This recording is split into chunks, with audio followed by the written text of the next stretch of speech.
Tell me why. We are so excited to have the executive director of the Schroeder Family Explorium, Neely Myers, with us to explain some things that a lot of us really don't know about. We have asked little kids from all over the four-state region if they have questions that they need to know about science. Yes. They may use these in their classes. They just may use these for general knowledge that they will go the rest of their life with. Yes, and answering the question why is one of my very most favorite parts of my job.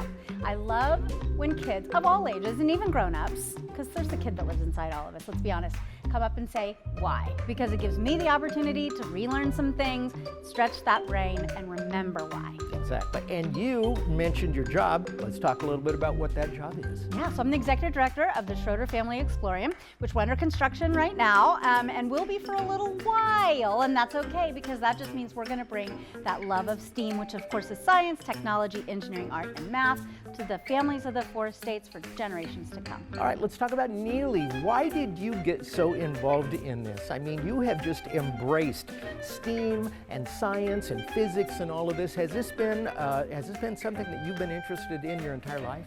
I fell in love with science as a little girl. Space in particular, that's where my particular love of science is space. But I love all kinds of science, and it is that tell me why that made me fall in love with science. Why is the sky blue? Why are rainbows colored like they are? All of those simple questions of life that seem simple, but they've got a concrete answer. And Sure. Math has a concrete answer, but sometimes it's that out there answer that's just as much fun to learn. Did you drive your parents nuts? Were you one of those, Dad, Mom, tell me why the, and then you finished that, and then finally did they say, why don't you just go to the library and figure it out? You know, my mom was fantastic. I'm of the generation of go to the Encyclopedia Britannica. Right. And my mom was great at saying, let's look it up in the encyclopedia together. And then when I was older, she would take me to the library so that I could find the answers. But yes. So she was very supportive. She was very supportive of helping Love me it. find those answers. And I think it's really important that we have those people in our life. And that's why I'm so excited to be here and be one of those people for the children that are asking the questions. You are. In fact, speaking of questions, I think we're about ready for our very first one. Oh, I'm ready. All right, let's hear our first question. Hi, my name is Juliana. I'm 10 years old, and why does the Earth spin 24 hours a day? Juliana, fantastic question. We've got a couple of Earths behind us, but there's actually only the one. Only the one, Yes. and we are on it right now. That's right. Well, and And- I should be yeah. dizzy because it's spinning all the time. That's right. But You I'm should not. be, but you're not, because it's spinning slowly. Good. 24 hours in a day slowly. I love your props. I love props. Are you And kidding me? Yeah. We've got a prop of the Earth. There's the Earth right there, and That we also can show another you. representation of the Earth right here. So these two are both Earth. Those And are is both this Earth. our solar system? This is our solar system. So I've actually got all the planets here, but since we're just talking about the Earth, I'm going to turn it so you can just see the Earth here. This is, of course, the sun, Okay. which is not red. It's No. yellowy orange. Because it's fiery. burning gas. Burning gas, that's right. I know that's funny. But That's right. But near as we can figure, scientists guess about 4.5 billion years ago, there was dust and particles all floating out in space, making the sun, making the other planets, making all different kinds of things, and the Earth was formed. It all swirled together and created the Earth. Okay. And because of inertia, which is objects in motion tend to stay in motion, it's formed swirling. So it keeps swirling because nothing stops it from Nothing swirling. stops it. So in That's other words, right. this is sort of inertia. Yeah. It's like there are Until things something stopping stops that. it, There's yep. friction on the tabletop. That's right. There's friction on the tabletop, there's or air that's if stopping my it a little bit. hand, if it hit my Okay. hand, it would Boom. stop, right? Okay. But out in space, nothing is stopping the Earth from spinning. And that's what makes it goes around and round and round. And that's what makes it go around and around and around. Okay, can we talk a little bit about sunlight and daylight? We absolutely can. We have, right now Almost is dropped the near- sun. Almost dropped the sun. You want to be careful and not drop the sun. Drop that the would sun is mean bad. that would mean we would have no daylight. Right. So when the Earth is spinning, if you want to turn the sun on right there, go ahead This and one? Okay. click that sun on, yeah. So let's see, let's find the United States since we're in the United States. So there's the United States. Okay. And because it's daytime, yep, there we go. Because it's daytime, the sun is shining on us right now. Uh-huh. But because that Earth is turning, eventually we're going to turn out of that sunlight. It's nighttime. And it's nighttime. Sleepy time. It just so happens that on the other side of the Earth, over here, is Africa. So when it's nighttime for us, it's going to be daytime for them. It just so happens that it takes 24 hours for the Earth to turn and to go through this cycle. It's just what it is. It takes is. 24 hours. And I know she didn't That's what it particularly, takes. that's what it takes. I know she didn't particularly answer this question, but it's kind of involved too. That is the cycle of the Earth turning. That's right. But then there's the year. Also, that's you knew right. where I was going. I didn't did you? know where I you knew were it. going. Yes. Yes, that's also the time it takes us To revolve. around the sun. Exactly. Yes, exactly. That's That was right. a great question. That was a And great question. Another day we will answer the 23.5 degree declination in the Earth, and this Our is for axis. another day. For another day, because that's And a whole long question in and It of is itself. indeed, and Yeah. it's all about seasons. That's but right. we'll save that for another day. That's right. Thank you so much for the question. I'll bet we have another. I'll bet we do. Hi, my name is Brantley and I'm 9 years old. I want to ask how hot air balloons are made. Brantley, that is a great question, and I would answer it, but I don't know. And so that's why Neely is here. I've been in a couple of hot air balloons. It's not as scary as you probably think it is. I have never Have gotten you? to go up in one. I've gotten to be in the tethered one that just goes like Yes. maybe 20 feet off the ground. Scared? I'm not afraid of heights, but I will tell you that the guy was talking really fast while I was in it. It was mostly the guy. It wasn't the hot Yeah. air balloon. It wasn't the heights. But that was actually just this summer, and that was the first time I actually got to feel the material of the hot air balloon. Because I have no idea what that is. You Yeah. do, so you're going to explain that to Brantley. I am, Is yeah. Does it have to be this particular material for it to become airborne as it is? That is a great question, too, in addition to Brantley's question. So, no, there are several materials that a hot air balloon can be made of. For example, military hot air balloons used to be made of silk, but that has become kind of expensive. And as many recreational balloonists as there are, they are now more likely to be made of nylon or polyester. So if your mom has a nylon or polyester scarf at home, you can ask her if you can feel it, and that would likely be what. So this I brought a couple of mine from home so that we can kind of show. You can't feel it from home. Of course, I wish we had smell-o-vision or feel-o-vision, if you will, but you can see working they're on it. light. You can just see that they're light, the way that they move. Are these nylon? These Or- some of them are silk, some of them are nylon, some of them are polyester, but mostly what you can see is that they're light and they're They are. fluttery, See, right? and they float. Yes, they float. Now, the basket is a whole different thing, and I know Brantley didn't ask about it, but it's an important part. The baskets are made of wicker. They're light, and the reason for that is when they land, So They I'm going have- to be the guy in the you're basket. going to be the guy in the basket. When they land, they have to have some give, right? Because when they land, yeah. yes, they have to be able to give a little bit of pushback from the So- ground. See? Just Right. follow me. And they have to be light. I'm Gary's landing the basket. I'm landing. Boing. There you go. Badoingy, badoingy. Now, Kinda what like that. happens between the basket and the parachute? Have you ever seen that? Yes, it's releasing the hot air, right? Is heat. That's why it's called a hot air balloon. Uh-huh. So I brought an example over here that I'm excited to show you that we have at the Explorium. This is some of the fun that we get to have, and I'm going to plug it in so that you can see what happens between that polyester Gonna get or noisy, nylon. but It not is too going to bad. get a little noisy. All right. So you can see what happens between that basket and that polyester or nylon. This is not fire, of course. This is just warm air. And this is What is this called? it's just a little heat. It's like a hair dryer, but it's concentrated in a form that I can sit on the tabletop. Got it. It's just a little hot air maker. It's a hair dryer if you have hair I mean, that's tubular and see? goes straight like Yeah, that. there. You can see it just blows my hair like a hair dryer would. Yeah.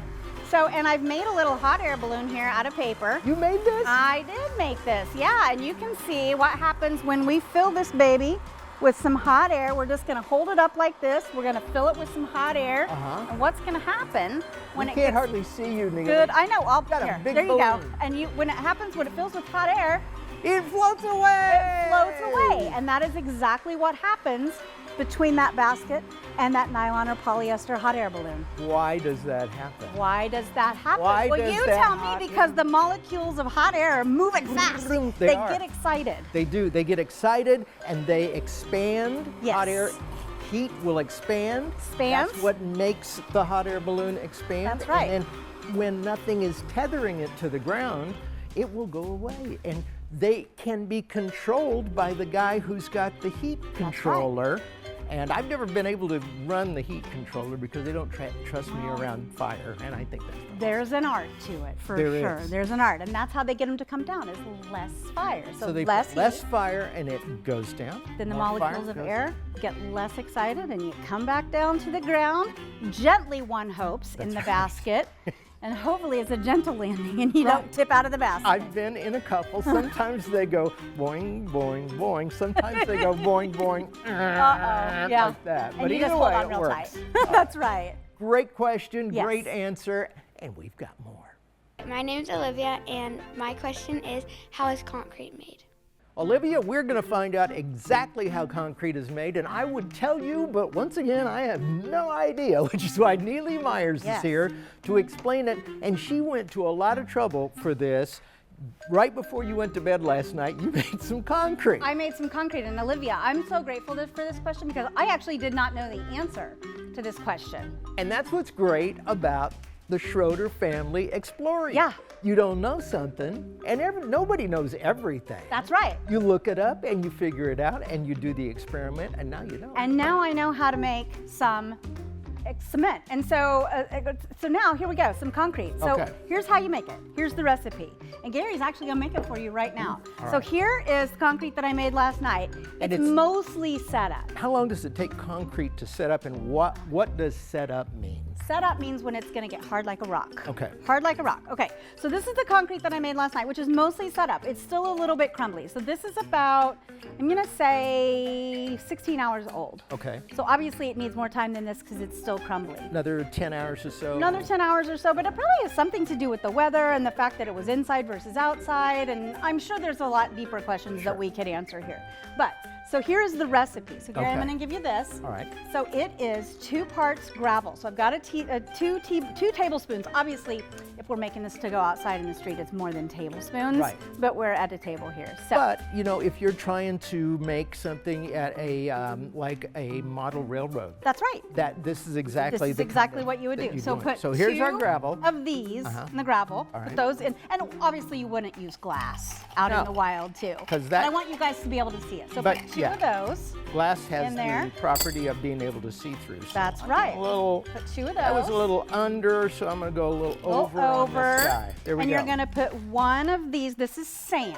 So Sand. gravel and sand. And sand. Those are the 2 basic constituents. There's 1 more. Oh, which we haven't got. 1 more. So put 1 of those. 1 to 2. 1 to 2. Got it. Put So 1 of we've those got- of sand. Is that about good? Yep, that's good. Sand. Right And then there. this is the cement mix. So This- put 1 of those. Okay, so the same amount of sand as goes into this, the same amount As of the cement. cement mix. That's right. So can you explain what cement is while I'm doing this? I It's can. obviously different from sand. I'm spilling it from sand and gravel. Yeah, it's active.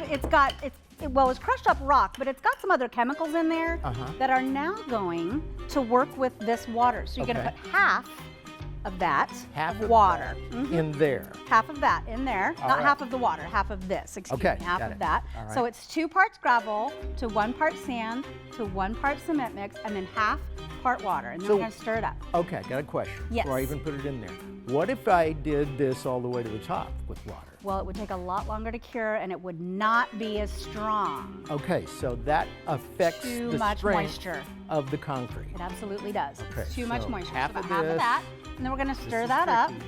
Yep, There you go. That's perfect. About like that? About like that. Boom. And then we're going to stir that up. And what the water is doing is it's activating the cement mix because, as I said, it's got some chemicals in there, some mica and some other chemicals. It's got a whole chemical. You might have to Google that one because it was kind of a list. Okay. So you might have to Google that one. And so what's going to happen, might need a little bit more water because those are some big pieces of gravel. Okay, I will use Put a this little bit more then. water. So sometimes, you know, chemical so- compounds, you have to play with it a little bit. Is that too much? Nope, go ahead. All right. Put it in there. There we go. And we're gonna let And that what, sit up. Neely, Look at what that. you're doing right now with the chopstick is essentially the same thing that you see if you see driving down the road a cement mixer. That's right.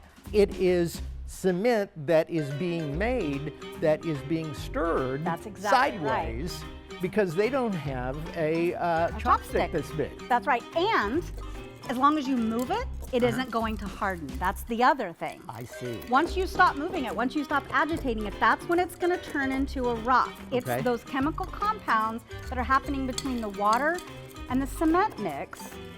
The rocks, the reason for the gravel is it makes it stronger, and the sand makes it even stronger than that. So once it's hard, you're going to be able to stomp on it, Right. run on it, drive on it, and it isn't going to come apart. Now that just makes it stronger. That's interesting to me because you've got the gravel and you've got the sand, and together they are harder than they would be just by themselves. That's right. That's right. It's the mix of all of the things together that makes it stronger. Sure. All right. Mixture that makes it stronger. And all those chemical compounds, again, it's a long list. I could have printed it out for you, but my gosh, it's quite a list. You've got the computer, you've got the internet. Yeah. You can figure it out. Google it, but now you know That's how so cool. concrete is Now, made. what how are you going cement to is do with this after it sets up? Well, so that's why I brought this glass jar because as you can see, it's something I've used for a lot of things, and so I can just discard this because I don't really know how to get the cement out of there now. Good. That's something we Yeah. can look up, I guess. That's All something right. we could look up. Great question, great answer. It's a great question. How about another? Hello, I'm Joshua and I'm 9 years old. And my question is, how deep is the ocean? Joshua, an incredible question. When I was 9 years old, I was asking, where do Twinkies come from? I know. Why can't I have more Twinkies? There's Things some like that. smart cookies out there in There, the ooh, cookies. in too. our cookies. Where are the cookies? Twinkies, cookies, and now how deep is the ocean? For me, it was Mom, will you make popcorn? So exactly. So we do have some props here, but they're very simple compared to some of the other experiments. They are because Mm-hmm. some questions, difficult as they may seem, have a simple answer. Oh, so what we have here, pair of scissors. That's right. Don't run in the hall with those. We've got some yarn. That's right. Is this called a skein of yarn? Is a skein of yarn. Look at you. Ooh. That's very And good. we have a needle. And a neely, that's right, because I was trying to think, if I think about the average depth of the ocean, it's 2.3 miles, which is, I have to look at my cheat sheet, 12,144 feet. Okay, what is average depth? How does that relate to reality? How does that relate to reality? Right, because what does that really mean? 12,144 feet. Right. That's just a number, It's a right? bunch of feet. That's a bunch of feet. So we have to kind of think about something. I don't know how tall Joshua is, but I'm 5'4". So if you ask your Okay. mom or dad, how tall are you? Or if you get a measuring tape and you figure out how tall you are, you can kind of maybe think about this in a different way. So this yarn that I've cut is 1 neely tall. This That's is right. 5'4" inches. Okay, Right this here. is this. If Neely was laying down From here to here. on her back, it That's would be right. from there to there. It would be from here to here. So it would take, guess how many of these to get from me, or to get from the surface of the ocean, Surface where our of the boats ocean. are, Okay. to the average depth, that the average depth. 2.3 miles. So that's How a many of these? Neely. How many I'm of these? gonna say Stacked one on top of the other. 500. 500. I did It's not a run. little- I a did little more not than- run the Explorer. It's a little more than that. Okay. 2,291 of me. That's a Neely, lot of Neelys. to get from the surface of the ocean to the average depth Wow. of 2.3 miles. But Okay. that's just the average depth. That's not even the deepest part of the ocean that we know about. So there are depthier depths. There are depthier depths Okay. of the ocean. The deepest part of the ocean that we know about, and of course there could be deeper parts that we haven't discovered because the ocean is so vast. Yeah, right. It's so vast. But the deepest part that we know about is the Mariana Trench, which is 7 miles deep. which is quite deeper than that 2.3 miles. Okay, so that would be roughly 3 times as deep as the average depth of the ocean. That's right. So that means there would be, How many Neelys? I forgot how many Neelys. Almost 3,000 Almost. to get to the So, average depth. doing some quick bad math, That's right. 9,000 Neelys from the surface. No, No. I'm wrong. What'd I do A wrong? little bit more than 6,974 Neelys Still. to get And, to the Mariana Trench. if you're going to have a lot of something, a lot of Neelys is a good thing to have. It's a lot, because I can be a lot, but that's okay. Right. Because if you're a lot out there, it'll take you far. You might just someday become the executive director of the Schroeder Family Explorer. Exactly. I know. Or explore the Marianas. Or explore the Mariana Trench, because none of the submersibles that we have at present can go that deep in the ocean. It's just the water pressure down that deep, but you never know. You could be that scientist out there right now that's discovering, or Right. will discover in the future, that technology that would allow us to get down there. So have the submersibles been able to go to the top of the Marianas Trench? Because what you have here is you've got the ocean surface, Yeah. and this is your average ocean, and then you got the Marianas Trench, which goes boom like that. Straight down, boom. I don't, that's a good question. I would actually have to look up how deep those submersibles have been able to go. I know Yeah. they can get down to like where the Titanic is, Right. things like that, and that's a couple, 3 miles. So maybe, And yeah. what I find fascinating about the depths of the ocean is you get down into the Marianas Trench, there are probably life forms down there we don't even know about. Most assuredly, because there've got to be things that have just evolved over time to be able to survive that. And a that lot we've of never them seen. it's so dark down there, as I understand it. Correct me if I'm wrong, but a lot of them are transparent, or they even have little lights coming off of them. And I'm not making this up. Is this not true? That is absolutely true. There are fish and wildlife in the ocean that have lights on them, called bioluminescence. Right. Which means you have a light from inside, right? It's a life form with light from inside. And so there are fish in the ocean that have that bioluminescence. So yeah, even in caves on the surface of the earth, there are creatures that are translucent because they don't ever see the light of the sun. So they don't need any protection from color in their bodies. But yeah, fascinating. it's fascinating stuff. Yeah, there are definitely fish in the ocean that are translucent. They Absolutely. don't even know we're talking about them. They don't even know. Hi. Hi out there, you fish that have not ever heard of us before. Great question. Wonderful great answer, question. Neely. Let's do more. Let's do more. Hi, my name is Bonita and I'm 10 years old. And my question was, why is water wet? Benita, that is a question that I think has plagued mankind for centuries. Why is water water wet, and why is this table isn't wet? No. It's hard and it's dry. It is but hard and water is wet. And it's a great question because, Benita, both the table and the water are made up of molecules. So why are they so different? As are you and I. That's right. So why are they so different? We know that water is made up of 2 different kinds of what? Hydrogen. 2 molecules of hydrogen. One of oxygen. And 1 of oxygen. That's right. So it is the molecules in the water that behave, the molecules in our skin, Okay. that are a feeling of wetness. It's not so much the water itself is wet, it's the reaction of the water with our skin that makes it feel wet. We perceive it as wet. We're perceiving it Okay. as wet. The nerves in our skin in contact with the water. So if I put the water on this sponge here, well, I don't want to tip it too far because I don't want to get it on your table. The water seeps into the sponge. You can Does. see my red water seeping into that sponge. There you go. Seep, seep, seep. And so it's not sitting on the surface of that sponge. No. Also, the sponge isn't alive. So it's not perceiving. No, but some sponges are. Some sponges are alive. This sponge is not one of them. And you know how I can prove that? How can you prove it? Come to me. Come on. Yeah. It's not alive. No heartbeat, no scream when it hit the tip. Nope. Hear it? No scream? Okay. Alive.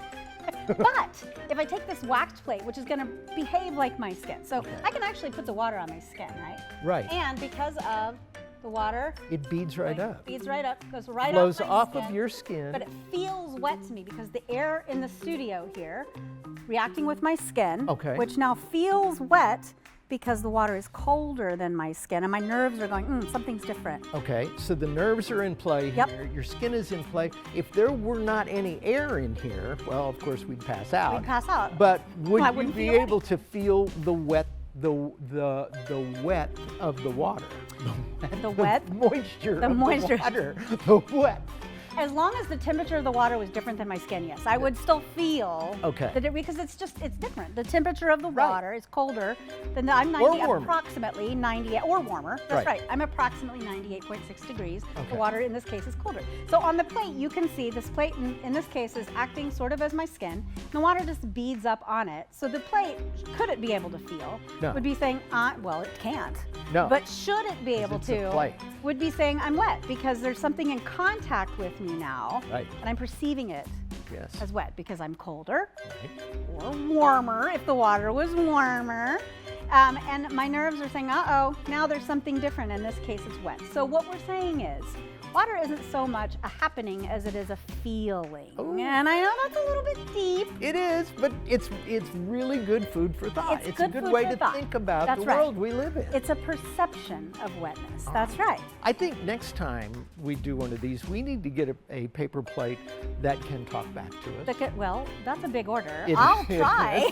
I would think at the Schroeder Explorium, if anybody can do that, you can come up with it. I'll put my feelers out there. I'll see what I can do. There you go. So tell us once again, you want to get this kind of expertise, you want to get these kind of questions answered, it is the Schroeder Family Explorium. You guys have been up and running for a while, but you're really going to explode soon. We are.